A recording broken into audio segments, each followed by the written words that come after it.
সালিহাত, তারা সৎ কাজ করে, নেক আমল করে, আন্না লাহুম আজরান হাসানা, আর যারা সৎ কাজ করে, নেক আমল করে, উত্তম কাজ করে, আমি আল্লাহ তাদের জন্য রেখেছি উত্তম পুরস্কার। এরপরে আবার আল্লাহ বলেন মা কিফিনা ফিহি আবাদা, আল্লাহ বলেন সেখানে তারা হবে চিরস্থায়ী। কোনখানে চিরস্থায়ী? জান্নাতের মধ্যে ওই ব্যক্তি চিরস্থায়ী থাকবে, জান্নাত থেকে ওই ব্যক্তি আর বের হবে না।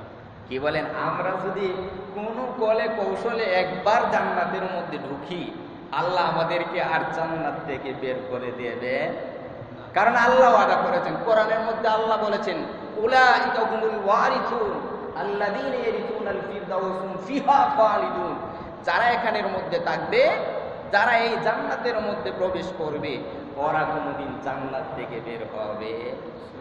কি বলেন? এরপরে আরেকটা আয়াত, ওয়ায়ুদিরুল্লাযীনা ক্বালু ইত্তাখাযাল্লাহু ওয়ালাদা, এবং আল্লাহ সতর্ক করে দেন, যে সতর্কটা হলো তাদের জন্য যারা বলে যে আল্লাহর সন্তান রয়েছে। নাউজুবিল্লাহ বলবেন না? আল্লাহর কি সন্তান আছে? না। আল্লাহ কি কাউকে জন্ম দিয়েছেন? আল্লাহরে কি কেউ জন্ম দিয়েছে? না। আল্লাহ কাউকে জন্ম দেন নাই, আল্লাহকে কেউ জন্ম দেয় না, কারণ আল্লাহর কোনো ছেলে সন্তান ইত্যাদি নাই। কারণ ওইখানের মধ্যে আবার কেন আল্লাহ বললেন ওয়ায়ুদিরুল্লাযীনা ক্বালু ইত্তাখাযাল্লাহু ওয়ালাদা, যে এবং সতর্ক করার জন্য তাদেরকে যারা বলে যে আল্লাহর সন্তান গ্রহণ করেছেন। তাহলে বোঝা যায় এখানের মধ্যে এই আয়াতে এই কথাটা বলার কারণ হলো, মনে হয় কেউ বলে যে আল্লাহর সন্তান আছে। কি বলেন? এই জন্য বলেন সতর্ক করার জন্য, তোমরা কখনো বলো না যে আল্লাহ সন্তান আছে, কারণ আগেকার লোকেরা মালাইকা ফেরেশতাদেরকে আল্লাহর কন্যা বলত। নাউজুবিল্লাহ। কারণ তাফসীর ইবনে কাসিরের মধ্যে সূরা কাহফের মধ্যে স্পষ্ট লিখছেন আল্লামা ইবনে কাসির, যে তারা মালাইকারে বলতো আল্লাহর সন্তান। এজন্য আল্লাহ এখানে সতর্ক বলেন, সাবধান, তোমরা খবরদার আল্লাহ সন্তান আছে ওই কথা বলবে। এখন আসুন এই আয়াতে এই সূরার শানে নজুলটা কি, কেন আল্লাহ এই সূরা নাজিল করলেন? কারণ এক একটা প্রেক্ষাপট ছাড়াই তো আল্লাহ আয়াত কোরআন নাজিল করেন নাই। তাহলে এটার ফজিলত হলো, এই সূরার ফজিলত হলো, আল্লাহর নবী বিশ্বনবী জনাবে মুহাম্মদ রাসূলুল্লাহ সাল্লাল্লাহু আলাইহি ওয়াসাল্লাম মুসনাদে আহমদ শরীফের মধ্যে ওই হাদিসটা উল্লেখ করেন, একজন সাহাবী সূরা কাহফ তেলাওয়াত করেন। যখন ওই সূরা কাহফ তেলাওয়াত করেন, তখন তিনি তাকায় দেখেন ওনার একটা পশু এমনিভাবে লাফাইতে শুরু করে। তিনি তখন আবার আকাশের দিকে তাকাইলেন। তিনি আকাশের দিকে তাকায় দেখেন একটা মেঘের আচ্ছন্ন ওনার উপরের মধ্যে কি ওই রকম ছায়া দিয়ে রয়েছে। যখন তিনি দেখেন যে ওই আচ্ছন্ন অর্থাৎ সকিনা নাজিল হচ্ছে, ওই রকম একটা মেঘ ওনার ছায়া দেয়, ওই কথাটা গিয়ে তিনি তখন বলেন আল্লাহ রাসূল সাল্লাল্লাহু আলাইহি ওয়াসাল্লামের কাছে, ইয়া রাসূলুল্লাহ, ওগো আল্লাহর নবী, আমি যখন সূরাতুল কাহফ তেলাওয়াত করি তখন আমার পশুরা দেখি এমনিভাবে লাফাইতে শুরু করে এবং আমার উপরে দেখি একটা মেঘের ছায়া। ওই কথাটা যখন তিনি বললেন তখন আল্লাহ রাসূল সাল্লাল্লাহু আলাইহি ওয়াসাল্লাম বলেন, শোনো, তুমি যে এই সূরাতুল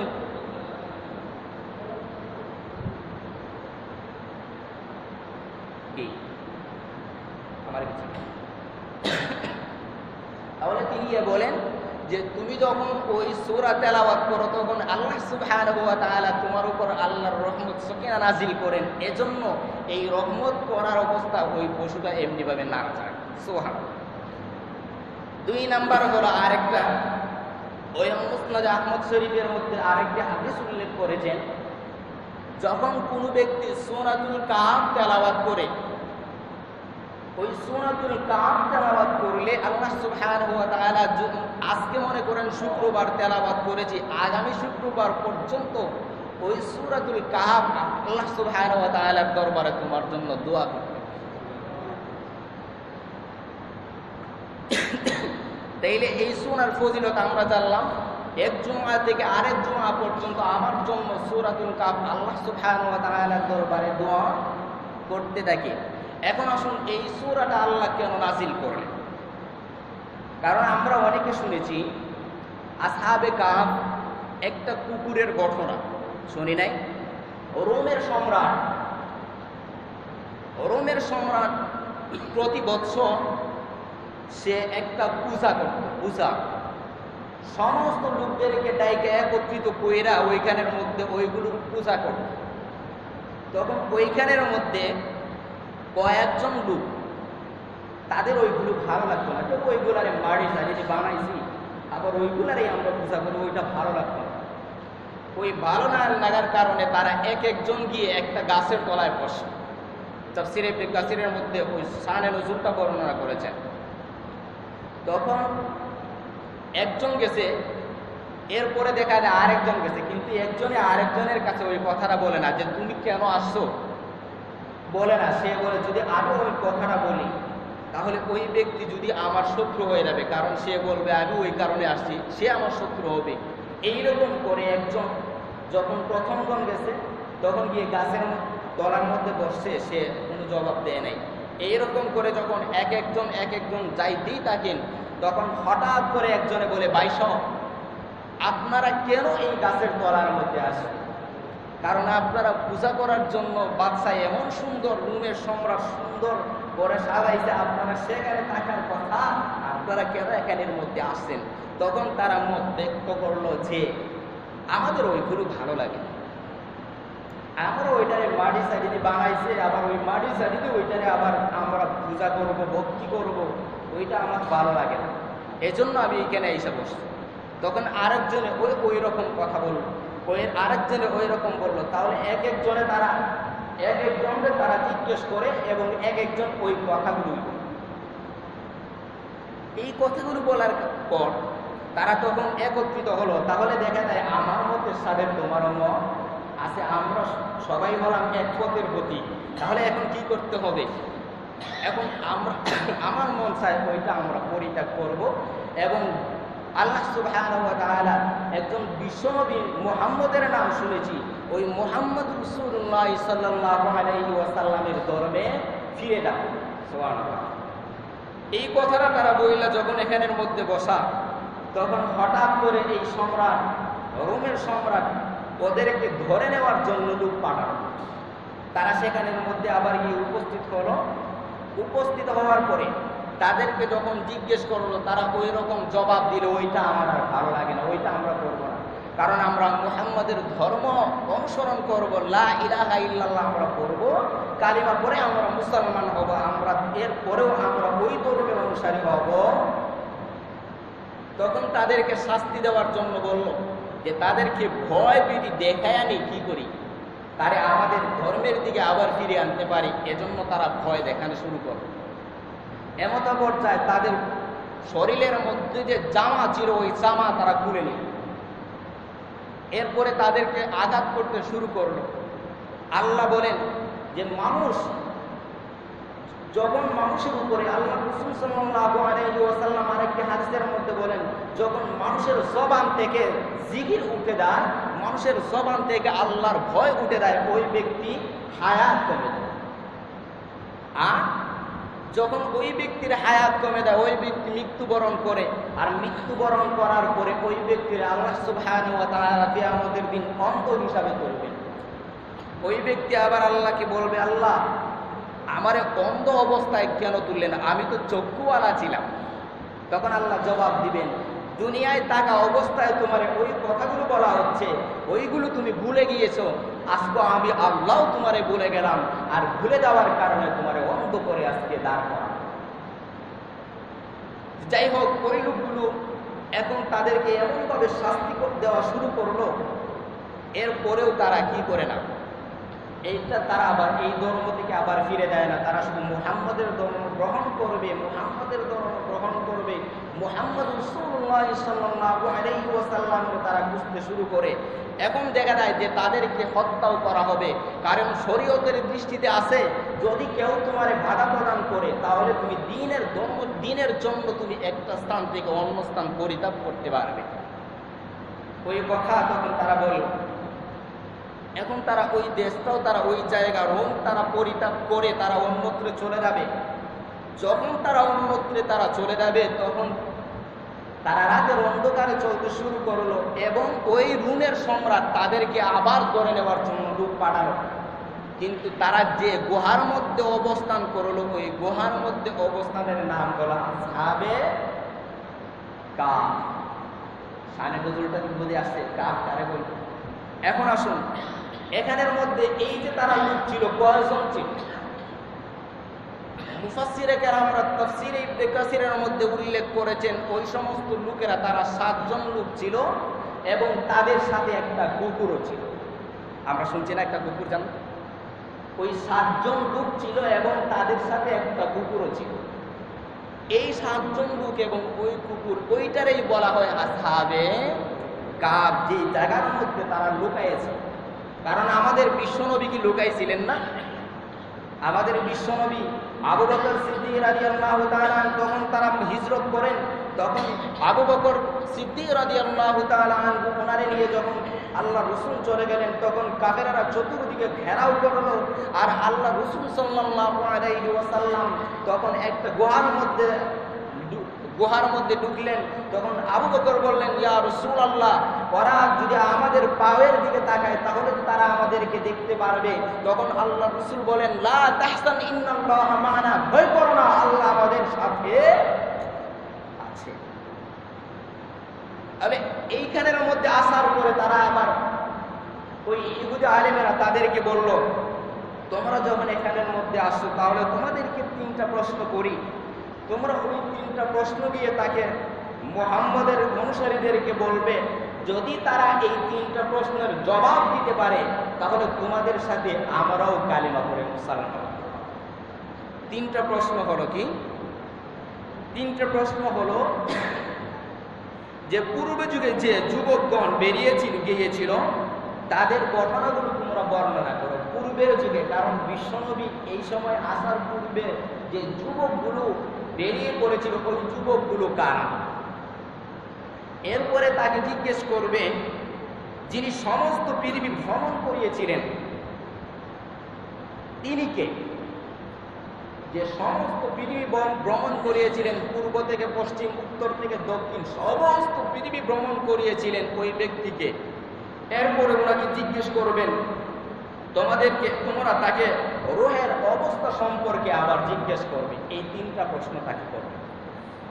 এবং এই 3টা প্রশ্নের একটা প্রশ্ন, প্রথমটা হলো যে পূর্বের যুগে যে যুবকগণ বেরিয়ে পড়েছিল ওই যুবকগুলো কারা? কোন যুবকগুলো বেরিয়ে পড়েছিল? ওই যুবকগুলো যারা ইসলাম ধর্ম গ্রহণ করার জন্য ওই বাদশাহ রোমের সম্রাটের ধর্মরে পরিত্যাগ করে যারা চলে আসছিল ওই লোকগুলোর কথাই এখানে উল্লেখ।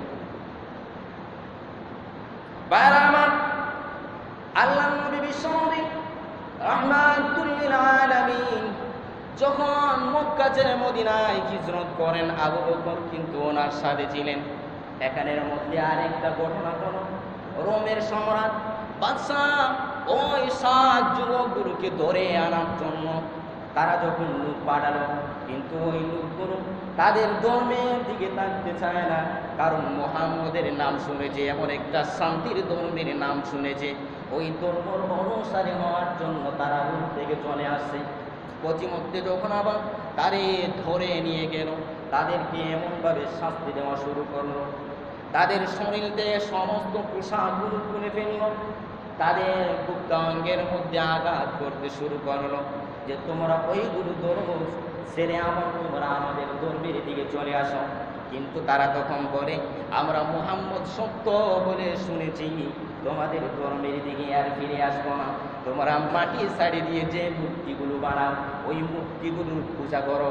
কারণ ওই মূর্তি নিজে নিজে কিছু করতে পারে না, কিন্তু কেমনে আবার ওই মূর্তিগুলো আবার ওই দিক থেকে ওই দিকে নিবে? কারণ সে নিজেই চলতে পারে না।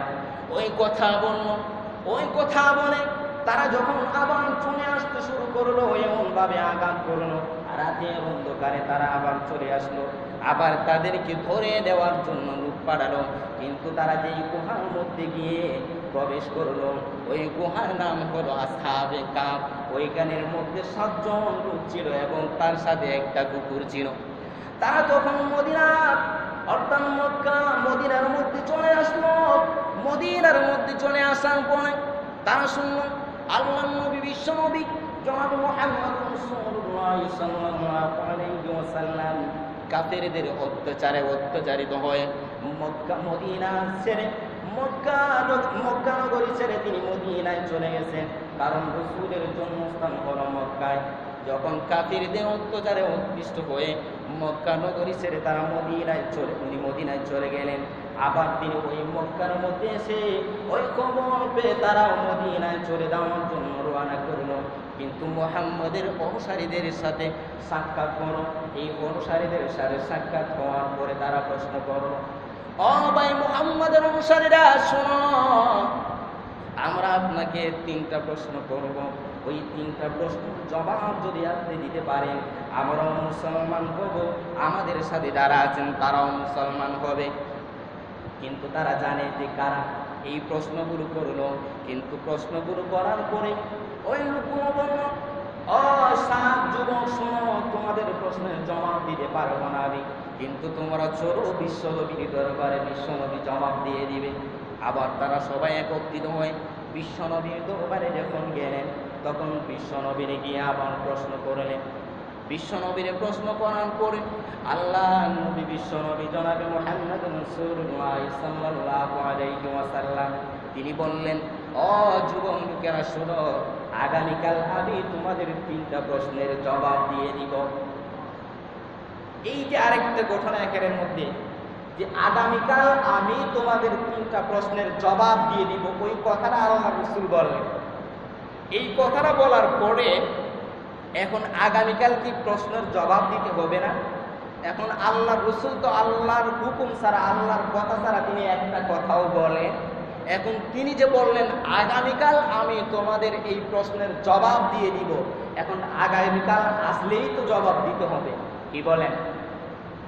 কিন্তু যখন পরের দিন আসলো, আসার পরে এখন জবাব দিতে হবে না, এই জবাব দেওয়ার জন্য আবার তারা গেল, কিন্তু আল্লাহ রাসূল এখন জবাব দেন। কেন? কারণ আল্লাহ সুবহানাহু ওয়া তাআলা জিবরাইল আলাইহিস সালাতু ওয়াস সালামকে বন্ধ করে রেখেছেন 15 দিন। তাফসীরে ইবনে কাসীরের মধ্যে কথাটা উল্লেখ আছে যে 15 দিন পর্যন্ত আল্লাহ সুবহানাহু ওয়া তাআলা জিবরাইল আলাইহিস সালাতু ওয়াস সালাম ওহীরে বন্ধ করে রাখলেন। কেন রাখলেন? যে আল্লাহর নবী বিশ্বনবী জনাবে মুহাম্মদ রাসূলুল্লাহ সাল্লাল্লাহু আলাইহি ওয়াসাল্লাম তিনি বললেন আগামীকাল আমি তোমাদের এই প্রশ্নের জবাব দিয়ে দিব, কিন্তু আল্লাহ রাসূল এখানের মধ্যে ইনশাআল্লাহ বলেন।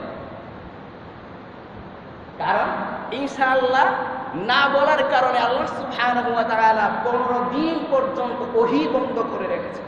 তাহলে দেখেন এখন ইনশাআল্লাহর কতটুকু দাম, কি বলেন? কারণ বিশ্বনবী ইনশাআল্লাহ না বলার কারণে ওহী বন্ধ করে আল্লাহ রাখছেন, আর আমরা আজকে করতে ইনশাআল্লাহ তার দিকে নাই, কি বলেন? আসেনি ইনশাআল্লাহ কথা বলার পরেও ইনশাআল্লাহ আমরা বলতে রাজি না। ঠিক আছে আগামীকাল, কিন্তু ইনশাআল্লাহ বললে কি হয়? যদি তুমি নাও পারো তাহলে 2টার মধ্যে আনার মধ্যে থাকলে, না পারলে তোমার কিছু প্রমাণ হবে। এখন এখানের মধ্যে আরেকটা প্রশ্ন যদি করেন যে রাসূল যে ইনশাআল্লাহ বললেন না, ওহী বন্ধ করলেন, তাহলে তো এখানের মধ্যে নিশ্চয়ই কিছু আছে।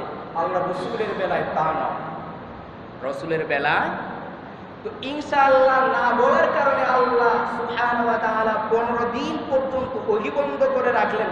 এখন আমরা যদি কথা বলি আর কথা বলার পরে যদি ইনশাআল্লাহ বলি না, তাহলে আমাদের করণীয় কি?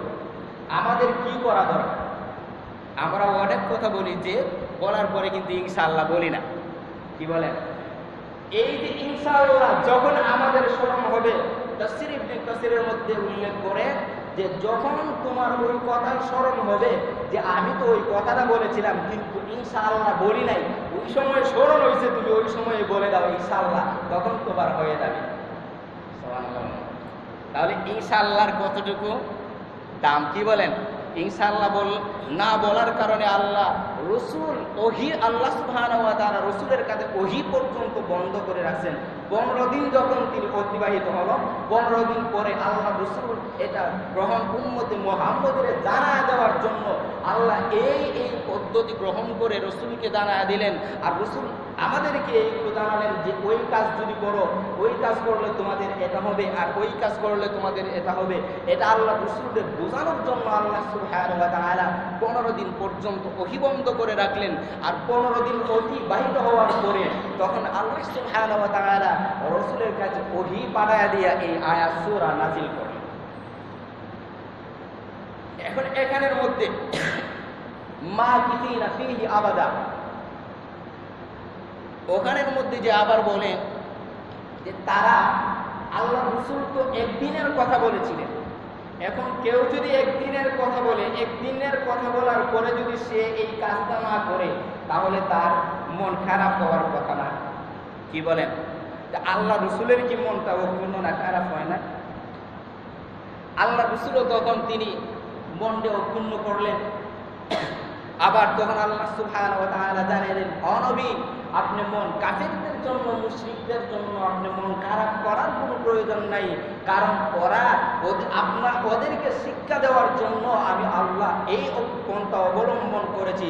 অতএব আপনি ওই কাফেরদের সামনে ওই সূরা তেলাওয়াত করে এখন কাফেরদেরকে ওই 3টা প্রশ্নের জবাব দিয়ে, তখন আল্লাহ সুবহানাহু ওয়া তাআলা এই আয়াতগুলো নাযিল করলেন। আলহামদুলিল্লাহিল্লাযী আনজালা আলা আবদিহিল কিতাব ওয়া লাম ইয়াজআল লাহু ইওয়াজা। আল্লাহ সুবহানাহু ওয়া তাআলা তিনি যখন আলহামদুলিল্লাহিল্লাযী, সমস্ত প্রশংসা কার? সমস্ত প্রশংসা হলো আল্লাহ। তিনি তামাম জগৎ সৃষ্টি করেছেন, তিনি তামাম জগতের মধ্যে যা কিছু আছে সম্পূর্ণ সৃষ্টি করেছেন।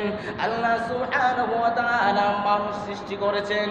মানুষদেরকে সৃষ্টি করার পরে তাই নয়, মানুষের নিত্য প্রয়োজনীয় যা কিছু তাই সৃষ্টি করেছেন। কারণ মানুষ কি করলে, কি খাইলে, কি পড়লে তার ভালো লাগবে, ওই আল্লাহ সুবহানাহু ওয়া তাআলা সম্পূর্ণ ব্যবস্থা করে দিয়েছেন। শুধু ব্যবস্থা করে দিয়েছেন তাই নয়, সাথে সাথে আল্লাহ সুবহানাহু ওয়া তাআলা মানুষদের জন্য একটা কিতাব নাযিল করেছেন। ও দুনিয়ার মানুষ শোনো, সমস্ত প্রশংসা কিন্তু আমি আল্লাহর জন্য। আর যে ওই কিতাব নাযিল করলাম, ওই যে কিতাব দিলাম, ওই কিতাবের মধ্যে যা কিছু আছে ওইগুলো তোমরা শুনবা, ওইগুলো শুনি না তোমরা ওইগুলো মানবা, ওইগুলোর উপর তোমরা আমল করবা। কারণ আমি আল্লাহ এমন একটা কিতাব দিয়েছি যে কিতাবের মধ্যে বিন্দু পরিমাণ সন্দেহের অবকাশ নাই। কারণ আমি আল্লাহ ওই কিতাবের মধ্যে যা কিছু বলেছি সবগুলো তোমরা মানবা। ওই কিতাব মানলে তোমরা হয়ে যাবে জান্নাতি।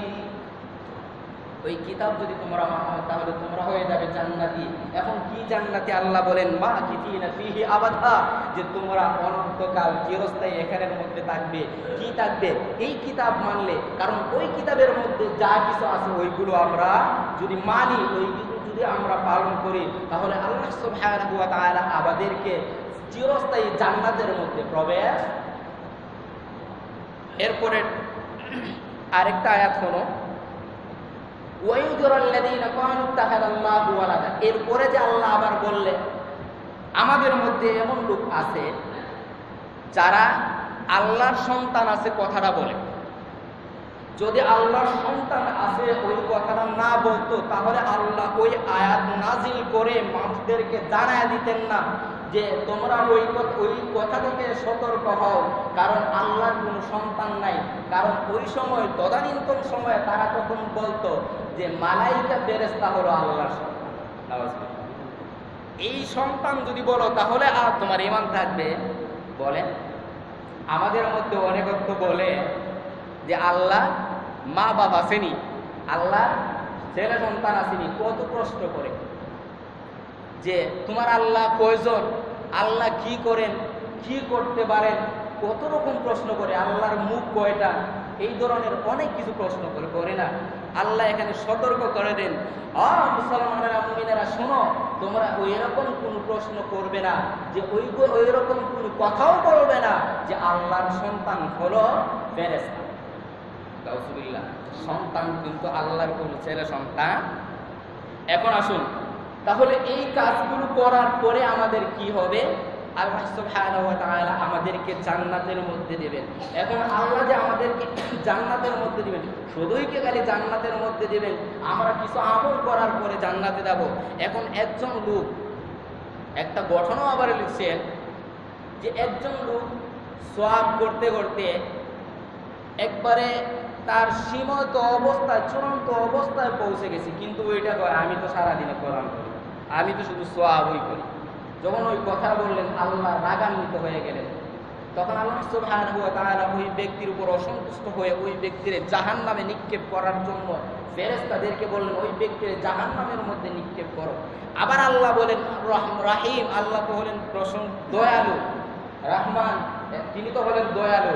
তার ওই সময় আবার যখন ওই ব্যক্তিটারে জাহান্নামের মধ্যে নিয়ে যাবে, তখন ওই ব্যক্তি আবার ফেরেশতাদের কাছে আরজ করে, ও ফেরেশতারা শুনো, আমি বান্দানায় একটা গুনাহও করে ফেলছি, একটা কথাও করে ফেলছি, কিন্তু আল্লাহ তো হলেন মহান। আল্লাহ সুবহানাহু ওয়া তাআলার দরবারে ওই কথাটা বলো যে আল্লাহ সুবহানাহু ওয়া তাআলা আমাকে জাহান্নামে দিয়ে দেন, তাতে আমার কোনো আপত্তি নাই, কিন্তু আল্লাহ সুবহানাহু ওয়া তাআলা যেন আমারে একটাবার জান্নাতটা দেখায়া জাহান্নামের মধ্যে দেয়। কারণ ওই জান্নাতটা যদি দেইকে আমি জাহান্নামের মধ্যে যাই, তাহলে আমি কিছুটা হয়তো তৃপ্তি পাবো। তখন আল্লাহ সুবহানাহু ওয়া তাআলার দরবারে যখন ওই কথাটা বলল ফেরেশতা, আল্লাহ সুবহানাহু ওয়া তাআলা ওই ব্যক্তির কি করলেন? জান্নাতের সামনে নিলেন। যখন ওই জান্নাতটা সে দেখলো, দেখার পরে সে এমনভাবে আল্লাহর কাছে কান্না শুরু করে, আল্লাহ এত সুন্দর জান্নাত, এত সুন্দর জান্নাত, এই সুন্দর জান্নাত রাইকা আল্লাহ আপনি আমার জাহান্নামের মধ্যে দিবেন। আল্লাহ সুন্দর জান্নাতটা আমি দেখছি ঠিক, আল্লাহ আপনার কাছে আমার আরজ হলো আমাদেরকে শুধু একটাবার ওই জান্নাতের মধ্যে ঢুকায়া আবার জান্নাতটা দেখাইয়া আমার জাহান্নামের মধ্যে দিয়ে দেন, তো আমি জান্নাতটা দেইকে জান্নাতটা দেইকে জাহান্নামের মধ্যে যাব। তখন আল্লাহ সুবহানাহু ওয়া তাআলা ফেরেশতাদেরকে বললেন, ও ফেরেশতারা, ওই লোক যেহেতু এমনভাবে যদি করে, তারে ওই লোকটারে তুমি কি করো? জান্নাতের মধ্যে প্রবেশ করাইয়া পরে তারে জাহান্নামের মধ্যে দিয়ে দাও। যখন ওই লোকটা গেল জান্নাতের মধ্যে, ওই জান্নাতে যাওয়ার পরে ওই লোক এখন আর বের হয় না, ওই লোকটা জান্নাত থেকে আর বের হয় না। তখন আল্লাহ বললেন, এই জাহান্নামী, তুমি তো জাহান্নামের মধ্যে যাওয়ার কথা, আমি আল্লাহ সুবহানাহু ওয়া তাআলার কাছে আরজ করেছো যে তুমি আল্লাহ আমার জান্নাতটা দেখাই আমার জাহান্নামের মধ্যে দিয়ে দাও, আমি এর জন্য জান্নাতে তোমার দেখাইছি, ঢুকাইছি, এখন তুমি জাহান্নামে যাও না কেন? তখন ওই লোক বলে, উলাইকা হুমুল ওয়ারিসুন আল্লাযীনা ইয়ারথুনাল ফিরদাউস হুম ফীহা খালিদুন। ওই লোকটা যখন জাহান্নামে হয়ে গেছে, আল্লাহ সুবহানাহু ওয়া তাআলা ওই লোকটারে জাহান্নামে দিয়ে দিবেন। তখন ওই ব্যক্তি আল্লাহ সুবহানাহু ওয়া তাআলার দরবারে আরজ করে, আল্লাহ আমি জাহান্নামে হয়ে গেছি, কিন্তু আল্লাহ আপনার কাছে আমার একটা আরজ, আমার ওই জান্নাতের দরজা অর্থাৎ জান্নাতটা দেখাইয়া জাহান্নামের মধ্যে দিয়ে দাও। আল্লাহ তখন জাহান্নামের মধ্যে দিয়ে জান্নাতটা দেখাইয়া এবং জাহান্নামের মধ্যে দিয়ে দিবেন। এই মুহূর্তে আরেকবার আরজ করে, আল্লাহ আমি জাহান্নামী, কিন্তু আপনি আমার জান্নাতটা দেখাইয়া জান্নাতের ভিতরে নেও, জান্নাতের ভিতরে গিয়ে আবার আমার জাহান্নামের মধ্যে দিয়ে দাও, তারপরে আমি আর জান্নাতে থাকবো না। ওই বলে বলে যখন জান্নাতের মধ্যে গেল এবং ওই ব্যক্তি আর বের হতে চায় না, তখন তিনি বলেন, ও জাহান্নামী, তুমি জাহান্নামে যাও না কেন? ওই ব্যক্তি আমার বলে, আল্লাহ আপনার কোরআনের মধ্যে উল্লেখ আছে, উলাইকা হুমুল ওয়ারিসুন আল্লাযীনা ইয়ারথুনাল ফিরদাউস হুম ফীহা খালিদুন। আল্লাহ যে ব্যক্তি জান্নাতের মধ্যে ঢুকবে, ওই ব্যক্তি আর কোনোদিন জান্নাত থেকে বের হবে না। আমি যেমনি জান্নাতের মধ্যে ঢুকছি, এখন যদি আপনি আমার জান্নাত থেকে বের করে দাও, তাহলে আল্লাহ আপনার কোরআন মিথ্যা হয়ে যাবে। আল্লাহ আপনার কোরআন কোনোদিন মিথ্যা হতে পারে না।